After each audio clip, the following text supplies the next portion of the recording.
2024 జూన్లో RBI release చేసిన data ప్రకారం మన దేశానికి $663 బిలియన్ అప్పు ఉంది. అంటే సుమారు 55 లక్షల కోట్ల రూపాయల అప్పు. అలాగే మన దేశంలో 3.5 కోట్ల మంది జనాభా ఎక్స్ట్రీమ్ పావర్టీలో ఉన్నారు. అంటే కనీసం 3 పూట్ల తినడానికి తిండి కూడా లేని వాళ్ళు అన్నమాట. వీళ్ళని పేదరికం నుండి బయటికి తీసుకురావడానికి గవర్నమెంట్ ఎన్నో స్కీమ్స్ని రన్ చేస్తుంది. సో ఇప్పుడు ఇదంతా ఎందుకు చెప్తున్నానంటే, గవర్నమెంట్ మన దేశాన్ని రన్ చేయడానికి విదేశాల దగ్గర అప్పులు చేసే బదులు ఎలాగో కరెన్సీని గవర్నమెంటే ముద్రిస్తుంది కాబట్టి అదే గవర్నమెంట్ మన దేశానికి కావలసిన డబ్బును ముద్రించి కొంత డబ్బుతో చేసిన అప్పులు తీర్చేసి మిగిలిన డబ్బుని పేదలకి పంచేస్తే దేశంలో పేదరికమే లేకుండా పోతుంది కదా. అప్పుడు అమెరికా అండ్ జపాన్ లాగే మన దేశం కూడా ప్రపంచంలోనే వన్ ఆఫ్ ద రిచెస్ట్ కంట్రీగా మారిపోతుంది. సో ఈ ఆలోచన మనలో చాలా మందికి లైఫ్లో ఏదో ఒక టైంలో ఖచ్చితంగా వచ్చే ఉంటుంది, అవునా? కానీ మరి గవర్నమెంట్ ఎక్కువ డబ్బుని ఎందుకు ముద్రించదు? అసలు అలా చేస్తే ఏమవుతుంది? ఎక్కువ కరెన్సీ ముద్రించడం ద్వారా నిజానికి ఒక దేశం ధనిక దేశంగా మారుతుందా లేక ఇంకా పేదరికంలోకి వెళ్ళిపోతుందా అనేది నేను ఈ వీడియోలో చెప్పబోతున్నాను. గాయ్స్, ఇది ఒక ఎకనామిక్ కేస్ స్టడీ. మీరు ఈ వీడియోని చివరి వరకు చూడగలిగితే ప్రపంచ దేశాల యొక్క ఆర్థిక వ్యవస్థలు ఎలా పనిచేస్తాయో మీకు చాలా క్లియర్గా అర్థమవుతుంది. So let's begin. Hello everyone, welcome to today's video and this is your friend Surya. జనరల్గా ప్రపంచంలో ఉన్న చాలా దేశాల్లో ఫైనాన్షియల్ ప్రాబ్లమ్స్ వస్తుంటాయి. ఫర్ ఎగ్జాంపుల్ రెసిషన్ వల్ల, యుద్ధాల వల్ల లేదా కరోనా లాంటి పాండమిక్ వల్ల కొన్ని దేశాల యొక్క ఆర్థిక వ్యవస్థలు డబ్బు లేక ఉన్న డబ్బు సరిపోక చాలా రకాల ప్రాబ్లమ్స్ ఫేస్ చేస్తుంటాయి. అండ్ ఆ దేశాల్లో ఉన్న ప్రజలు ఉద్యోగాలు కోల్పోయి ఆదాయం లేక చాలా ఇబ్బంది పడుతుంటారు. అదే టైంలో గవర్నమెంట్ ఎక్కువ డబ్బు ముద్రించి మాకు ఇస్తే మా సమస్యలు తీరిపోతాయి కదా అని చాలా మంది ప్రజలు ఆశపడతారు. కానీ నిజానికి అలా చేయడం వల్ల ప్రజల యొక్క సమస్యలు తీరడం కాదు, ఇంకా రెట్టింపు అవుతాయి. ఎలా అంటే, ఏ దేశంలో అయినా కరెన్సీ అనేది ప్రొడక్ట్స్ అండ్ సర్వీసెస్ ని కొనడం లేదా అమ్మడం చేయడానికి ఒక మీడియం ఆఫ్ ఎక్స్చేంజ్ గా మాత్రమే పనిచేస్తుంది. అంతకు మించి డబ్బుకి ఎలాంటి యూజ్ ఉండదు. సో ఇక్కడ మీకు తెలియాల్సిన విషయం ఏంటంటే, మార్కెట్లో మీకు కావాల్సిన స్థాయిలో ప్రొడక్ట్స్ అండ్ సర్వీసెస్ లేకుండా మీ దగ్గర ఎంత డబ్బు ఉన్నా దానివల్ల ఎలాంటి యూజ్ ఉండదు. బికాస్ మీరు డబ్బుని తినలేరు, తాగలేరు. డబ్బుకి సోలోగా ఎలాంటి వాల్యూ కానీ యూజ్ కానీ ఉండదు. ఇది అర్థం చేసుకోవడానికి కాస్త కన్ఫ్యూజింగ్గా ఉంది కదా. క్లియర్గా చెప్తా చూడండి. ఒక దేశంలో ఉత్పత్తి అయ్యే టోటల్ ప్రొడక్ట్స్ అండ్ సర్వీసెస్కి సమానమైన డబ్బు మాత్రమే ఆ దేశంలో సర్క్యులేషన్లో ఉండాలి. అంటే డిమాండ్ అండ్ సప్లై సమానంగా ఉండాలన్నమాట. ఒకవేళ అలా కాకుండా ప్రజల యొక్క అవసరాలు తీర్చడానికో లేదా అప్పులు తీర్చడానికో గవర్నమెంట్ ఎక్కువ డబ్బు ముద్రించి సర్క్యులేషన్లోకి తీసుకొస్తే అప్పుడు ఆ దేశంలో ఇన్ఫ్లేషన్ పెరిగిపోయి వస్తువుల యొక్క ధరలు పెరిగిపోతాయి. దీనికి నేను ఒక ఎగ్జాంపుల్ చెప్తా చూడండి. మీరు ఒక పెన్ కొనడానికి ఒక షాప్కి వెళ్ళారు. ఆ షాప్కి మీలాగే అదే పెన్ని కొనడానికి మరొక 4 కస్టమర్స్ వచ్చారు. పెన్ యొక్క కాస్ట్ 20 రూపీస్. కానీ ఆ షాప్ దగ్గర కేవలం 2 పెన్స్ మాత్రమే ఉన్నాయి. కస్టమర్స్ ఏమో 5 ఉన్నారు. 5 కూడా పెన్ కావాలని డిమాండ్ చేస్తున్నారు. సో షాప్ ఓనర్కి ఏం చేయాలో తెలియక పెన్ యొక్క ప్రైస్ని 20 రూపీస్ నుండి 25 రూపీస్కి పెంచేశారు. 25 రూపీస్ ఇవ్వగల 2 కస్టమర్స్ ఆ 2 పెన్స్ని కొనేసుకుని వెళ్ళిపోయారు. సో ఇది చూసినప్పుడు మనకి ఏమనిపిస్తుందంటే, డబ్బు లేకపోవడం వల్లే కదా ఈ 3 కస్టమర్స్ పెన్ని సొంతం చేసుకోలేకపోయారు అనిపిస్తుంది, అవునా? సరే, మనం అనుకున్నట్టే గవర్నమెంట్ ఎక్కువ డబ్బు ముద్రించి ఈ 3 కస్టమర్స్కి ఇచ్చింది. అంటే ఇప్పుడు పెన్ కొనుక్కోవడానికి అవసరమైన 25 రూపీస్ అందరి దగ్గర ఉన్నాయి. కానీ ఆ షాప్లో 2 పెన్స్ మాత్రమే ఉన్నాయి. సో మళ్ళీ షాప్ ఓనర్కి ఏం చేయాలో తెలియక పెన్ యొక్క ప్రైస్ని 25 రూపీస్ నుండి 35 రూపీస్కి పెంచేశారు. సో ఎవరి దగ్గర అయితే ఎక్కువ డబ్బు ఉందో ఆ 2 ఈ పెన్స్ని కొనుక్కుని వెళ్ళిపోయారు. ఈ స్టోరీలో మీరు గమనించాల్సిన విషయం ఏంటంటే, ప్రజల దగ్గర ఎక్కువ డబ్బు ఉన్నా కూడా వాళ్ళ సమస్య ఏమాత్రం తీరలేదు. ఎందుకంటే డబ్బుకి సమానమైన వస్తువులు లేవు.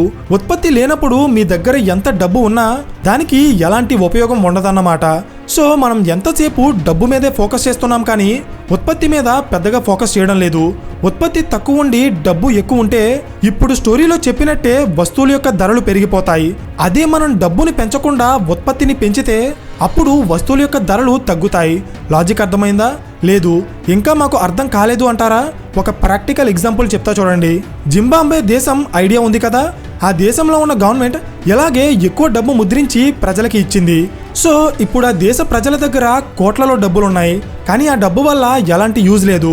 వాళ్ళు ఒక బ్రెడ్ కొనుక్కోవాలన్నా ట్రాలీస్లో వేసుకుని డబ్బుని తీసుకెళ్తారు. ఎందుకంటే దేశంలో ఉత్పత్తి లేనప్పుడు మీ దగ్గర ఎంత డబ్బున్నా అది వేస్టే. అందుకే గవర్నమెంట్స్ డబ్బుని ఎక్స్ట్రాగా ముద్రించి ప్రజలకి పంచిపెట్టవు. నిజానికి ఎక్స్ట్రాగా డబ్బుని ముద్రించడం వల్ల ఇంకా చాలా రకాల సమస్యలు వస్తాయి. అవేంటో చెప్తాను, జాగ్రత్తగా వినండి. Problem number 1, loss of production. జనరల్గా మనం ఎందుకు పని చేస్తాం? డబ్బు కోసం. ప్యాషన్ అని, సెల్ఫ్ సాటిస్ఫాక్షన్ అని ఎన్ని చెప్పినా కూడా అల్టిమేట్గా మనం బతకాలంటే మనకి డబ్బు కావాలి. అందుకే మనం రకరకాల పనులు చేస్తుంటాం. అయితే ఒకవేళ మనకి గవర్నమెంట్ ఫ్రీగా డబ్బులు పంచేసి నచ్చినవి కొనుక్కోమంటే మనం పని చేస్తామా? చెయ్యం. ఇమీడియట్గా చేసే పని ఆపేసి ఇంట్లో కూర్చుని ఎంజాయ్ చేయడం స్టార్ట్ చేస్తాం. సో దీనివల్ల ఎన్నో కంపెనీలు, ఫ్యాక్టరీలు మూతపడి దేశంలో ఉత్పత్తి ఆగిపోతుంది. ఉత్పత్తి ఆగిపోయి డబ్బు పెరిగిపోతే మళ్ళీ ఇన్ఫ్లేషన్ వచ్చి ప్రజలు రోడ్ మీద పడిపోతారు. అర్థమైందా? Problem number 2, imbalance in demand and supply.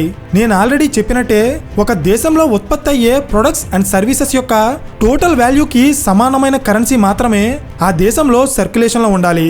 For example, ఇండియాలో ప్రతి సంవత్సరం ₹1,00,00,000 విలువైన ప్రొడక్ట్స్ అండ్ సర్వీసెస్ ఉత్పత్తి అవుతున్నాయి. సో అప్పుడు ఆ వస్తువులని కొని అమ్మడానికి మన ఎకానమీలో ₹1,00,00,000 క్యాష్ మాత్రమే సర్క్యులేషన్లో ఉండాలి. అలా ఉంటే వస్తువుల యొక్క ధరలు పెరగకుండా స్టేబుల్గా ఉంటాయి. ఒకవేళ అలా కాకుండా ఉత్పత్తి అయ్యే వస్తువుల యొక్క వాల్యూ ₹1,00,00,000 ఉండి బయట సర్క్యులేషన్లో ఉన్న కరెన్సీ 2 కోట్లు ఉంటే అప్పుడు డిమాండ్ పెరిగిపోయి సప్లై సరిగా లేక వస్తువుల యొక్క ధరలు పెరిగిపోతాయి. దీన్నే ఇన్ఫ్లేషన్ అంటారు. అంటే డబ్బుకి వాల్యూ తగ్గిపోయి వస్తువుల యొక్క ధరలు పెరిగిపోవడం అన్నమాట. అయితే దీన్ని మళ్ళీ బ్యాలెన్స్ చేయడానికి ఆర్బీఐ అలాగే బ్యాంక్స్ కలిసి దేశంలో వడ్డీ రేట్లు పెంచేస్తాయి. వడ్డీ రేట్లు పెంచడం వల్ల ఏమవుతుంది అనుకుంటున్నారా? చెప్తా చూడండి.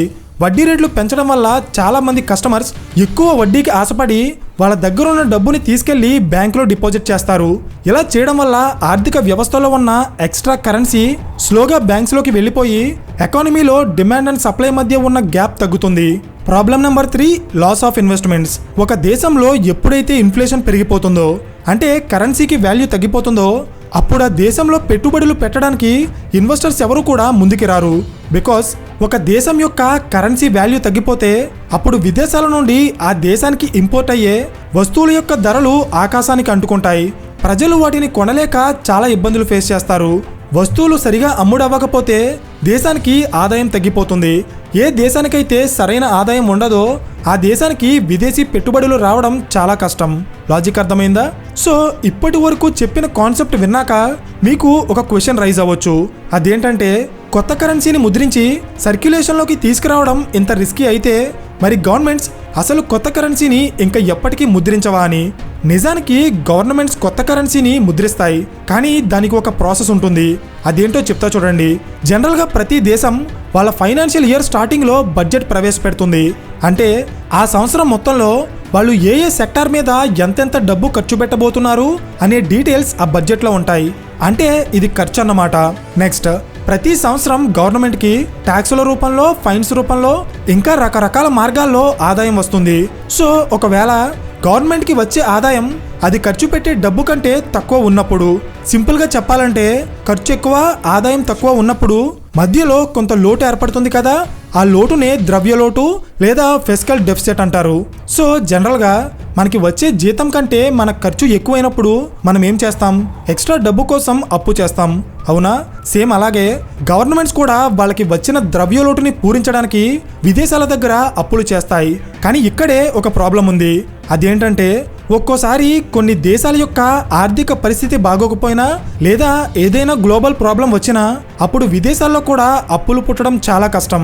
అండ్ ఎగ్జాక్ట్గా అలాంటి సమయాల్లో ప్రభుత్వాలు ఇంకా ఏం చేయాలో తెలియక ఆఖరి అస్త్రంగా, మళ్ళీ చెప్తున్నాను జాగ్రత్తగా వినండి, వేరే దారి లేనప్పుడు ఆఖరి అస్త్రంగా ఎక్స్ట్రా కరెన్సీని ముద్రించి ఆ లోటుని భర్తీ చేస్తాయి.